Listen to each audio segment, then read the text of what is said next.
ಶಾಸಕ S T Somashekar ನಮ್ಮ ಜೊತೆ ಇದ್ದಾರೆ. ಸಾಕಷ್ಟು ರಾಜಕೀಯ ಬೆಳವಣಿಗೆ ಆಗ್ತಾ ಇದೆ, ಅದರ ಬಗ್ಗೆ ಅವ್ರನ್ನೇ ಕೇಳೋಣ. ಸರ್ ನಮಸ್ತೆ ಸರ್.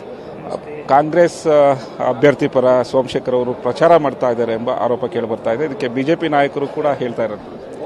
ನಾನು ಪ್ರಚಾರ ಮಾಡ್ತಾ ಇಲ್ಲ. ನಾನು ನನ್ನ ಕ್ಷೇತ್ರದಲ್ಲಿ ಪಂಚಾಯತಿ ಅಧ್ಯಕ್ಷರು, ಉಪಾಧ್ಯಕ್ಷರು, ಪಂಚಾಯತಿ ಮೆಂಬರ್ಸು ಮತ್ತು ಕಾರ್ಪೊರೇಷನ್ ನಮ್ಮ ಲೀಡ್ರನ್ನ ನನ್ನ ಕಚೇರಿಯಲ್ಲಿ ಒಂದು ಸಭೆ ಕರೆದಿದ್ದೆ. ಏಕೆಂದರೆ ಸರ್ಕಾರದಿಂದ 4 ಕೋಟಿ ಹಣ ಬಿಡುಗಡೆ ಆಗಿತ್ತು ಕುಡಿಯೋ ನೀರಿಗೆ. ಜಿಲ್ಲಾ ಪಂಚಾಯತಿಯಿಂದ 25 ಲಕ್ಷ ಬೋರ್ ರಿಪೇರಿಗೆ, 40 ಲಕ್ಷ ಗಾಡೀಲಿ ನೀರು ಹೊಡಿತಕ್ಕಂಥದ್ದಕ್ಕೆ ಆಗಿತ್ತು.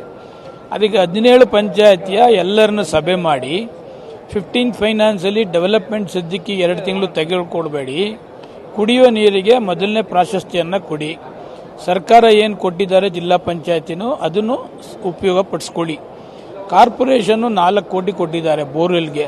ಎಲ್ಲೆಲ್ಲಿ ಬೋರ್ವೆಲ್ ಹಾಕಬೇಕು ಅದನ್ನು ಲೀಡರ್ಗಳು ಪತ್ತೆ ಮಾಡಿ ಅಲ್ಲಲ್ಲಿ ಬೋರ್ವೆಲ್ ಹಾಕ್ಸಿ ಅಂತಕ್ಕಂಥದ್ದನ್ನು ನಾನು ನನ್ನ ಕ್ಷೇತ್ರದ ಲೀಡ್ರಿಗೆ ಮಾಹಿತಿ ಕೊಡ್ತಾ ಇದ್ದೆ. 6:30ಗೆ ಪುಟ್ಟಣ್ಣ ಫೋನ್ ಮಾಡಿದ್ರು, ನಿಮ್ಮನ್ನು ನೋಡಬೇಕು ಅಂತಂದ್ರು. ಶಾಸಕರ ಕಚೇರಿಲಿದ್ದೀನಿ, ಮೀಟಿಂಗ್ ಮಾಡ್ತಾ ಇದ್ದೀನಿ, ಇಲ್ಲಿ ಭೇಟಿ ಮಾಡ್ಬೋದು ಅಂತಂದೆ. ಬಂದರು. ಬಂದಾದ್ಮೇಲೆ ಒಂದು ಅಪೀಲ್ ಮಾಡ್ತೀನಿ ಅಂತಂದ್ರು. ಅಪೀಲ್ ಮಾಡಿ ಅಂತಂದೆ ಅಷ್ಟೇ, ಅದ್ರ ತಪ್ಪೇನಿಲ್ಲ. ಯಾರು ಸಮ್ಮಿಶ್ರ ಅಭ್ಯರ್ಥಿ ನನ್ನನ್ನೇನು ಕೇರ್ ಮಾಡಲಿಲ್ಲ. ಪಕ್ಷದವರು ನೀವು ಅವ್ರ ಪಕ್ಷದ ಪರ ಕ್ಯಾನ್ವಾಸ್ ಮಾಡಿ ಅಂತ ನನಗೂ ಹೇಳಲಿಲ್ಲ. ಅದಕ್ಕೆ ವೈಯಕ್ತಿಕವಾಗಿ JDS ಅಭ್ಯರ್ಥಿ ಏನಿದ್ದಾರೆ ಅವರಿಗೆ ನಾನು ಮಾಡೋಕ್ಕೆ ಇಷ್ಟವಿಲ್ಲ, ನಾನು ಮಾಡೋದಿಲ್ಲ. ನೇರವಾಗಿ ಇಲ್ಲಿ ಮೈತ್ರಿ ಅಭ್ಯರ್ಥಿ ವಿರುದ್ಧ ನಿಮ್ಮ ಸಮಾಧಾನ? ಪಕ್ಷದ ವಿರುದ್ಧ? ಪಕ್ಷ ವಿರುದ್ಧ ಅಲ್ಲ, ಪಕ್ಷದ ಅಭ್ಯರ್ಥಿ ಆಗಿದ್ರೆ 100% ನನ್ನ ಕಾನ್ಸ್ಟಿಟ್ಯೂನ್ಸಿಲಿ ಕ್ಯಾನ್ವಾಸ್ ಮಾಡ್ತಾ ಇದ್ದೆ. ನನಗೆ ಮಾಡೋಕ್ಕೆ ಇಷ್ಟವಿಲ್ಲ, ಸುಮ್ಮನಿದ್ದೀನಿ. ಅವ್ರ ಅಭ್ಯರ್ಥಿ ಬಂದು ಮತ ರಿಕ್ವೆಸ್ಟ್ ಮಾಡ್ತೀನಿ ಮಾಡಿ ಅಂತ ಹೇಳಿದೆ ಅಷ್ಟೇ. ಈ ಬಗ್ಗೆ ಏನಾದರೂ ಪಕ್ಷದ ವರಿಷ್ಠರು ಅಂದರೆ ಯಡಿಯೂರಪ್ಪನವರಾಗ್ಬೋದು, ಪಕ್ಷದ ಅಧ್ಯಕ್ಷರಾಗಬಹುದು, ನಿಮ್ಮನ್ನೇನಾದರೂ ಸಂಪರ್ಕ ಮಾಡೋಕ್ಕೆ ಪ್ರಯತ್ನ ಸಂಪರ್ಕ ಮಾಡಿದ್ರು, ಅವರಿಗೆ ಮಾಹಿತಿ ಕೊಟ್ಟಿದ್ದೇನೆ. ಯಾರು ಇಷ್ಟೆಲ್ಲ ಭಾರತೀಯ ಜನತಾ ಪಕ್ಷದ ಯಡಿಯೂರಪ್ಪನವ್ರಿಗಾಗಲಿ, ಅವ್ರ ಮಗ ವಿಜೇಂದ್ರರ್ಗಾಗಲಿ, ಅಶ್ವಥ್ ನಾರಾಯಣ್ಗಾಗಲಿ ಏನೆಲ್ಲ ಯೂಟ್ಯೂಬ್ನಲ್ಲಿ ಇವರು ಅಲಿಗೇಷನ್, ಪೊಲೀಸ್ ಅಲಿಗೇಷನ್ ಇರ್ಬೋದು, ಪ್ರೊಫೆಸರ್ ಅಲಿಗೇಷನ್ ಇರ್ಬೋದು, ನಾನು 10 ವರ್ಷದ ಹಿಂದೆ ನನ್ನ ಕಾನ್ಸ್ಟಿಟ್ಯೂನ್ಸಿಲಿ ಮಾತಾಡಿದಂಥದ್ದನ್ನ ಅದನ್ನು ತಿರ್ಚಿ ಪರ್ಚಿ ನನ್ನ ವಿರುದ್ಧ ಅಪಪ್ರಚಾರ ಮಾಡ್ತಕ್ಕಂಥದ್ದು.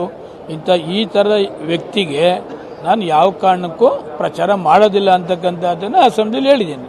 ಇನ್ನೊಂದು, ಕೆಲ ನಾಯಕರು ನಿಮ್ಮ ಪಕ್ಷದ ನಾಯಕರೇ ಶಿಸ್ತು ಕ್ರಮ ಕೈಗೊಳ್ಳಬೇಕಾಗುತ್ತೆ, ಇದನ್ನು ನಾವು ವರಿಷ್ಠರಿಗೆ ಗಮನಕ್ಕೆ ತರ್ತೀವಿ ಅಂತ ಹೇಳ್ತಾ ಇರೋಂಥದ್ದು. ಅಂದರೆ MLC ಪುಟ್ಟರಾಜು ಪರ ಸೋಮಶೇಖರ್ ಅವರು ನಿಂತಿದ್ದಾರೆ ಎಂಬ ವಿಚಾರ. ಅವ್ರ ಪರ ಏನು ನಿಂತಿಲ್ಲ. ನನ್ನ ಕಾನ್ಸ್ಟಿಟ್ಯೂನ್ಸಿಗೆ ಬಂದು ಅವರು ಓಟ್ ಕೇಳ್ತೀನಿ ಅಂದರೆ ಕೇಳಿ ಅಂತ ಹೇಳಿದ್ದೀನಿ. ಶಿಸ್ತು ಕ್ರಮ ತೆಗೆದುಕೊಳ್ತೀನಿ ಅಂದರೆ ತಗೊಳ್ಳಿ, ನಂದೇನದಕ್ಕೇನು ಅಬ್ಜೆಕ್ಷನ್ ಇಲ್ಲ.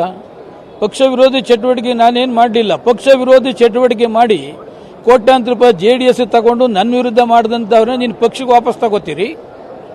ನಾನೇನು ಆ ಥರ ಏನು ಮಾಡಲಿಲ್ಲ. ನಾನು ಈ ಪಕ್ಷ ಅಭ್ಯರ್ಥಿ ಯಾರಾಗಿದ್ದಾರೆ ಇದುವರೆಗೂ ನನ್ನ ಬಂದು ನಾನು ಪಕ್ಷದ ಅಭ್ಯರ್ಥಿ ಆಗಿದ್ದೇನೆ, ಸಮ್ಮಿಶ್ರ ಪಕ್ಷ ಅಭ್ಯರ್ಥಿ ಆಗಿದ್ದೇನೆ, ನೀವು ಕ್ಯಾನ್ವಾಸ್ ಮಾಡಿ ಅಂತ ನನ್ನನ್ನು ಕೇಳಲಿಲ್ಲ. ಕೇಳ್ದ ಮೇಲೆ ನಾನಾಗಿ ಮೇಲೆ ಬಿದ್ದೋಗಿ ಮಾಡಲಿ.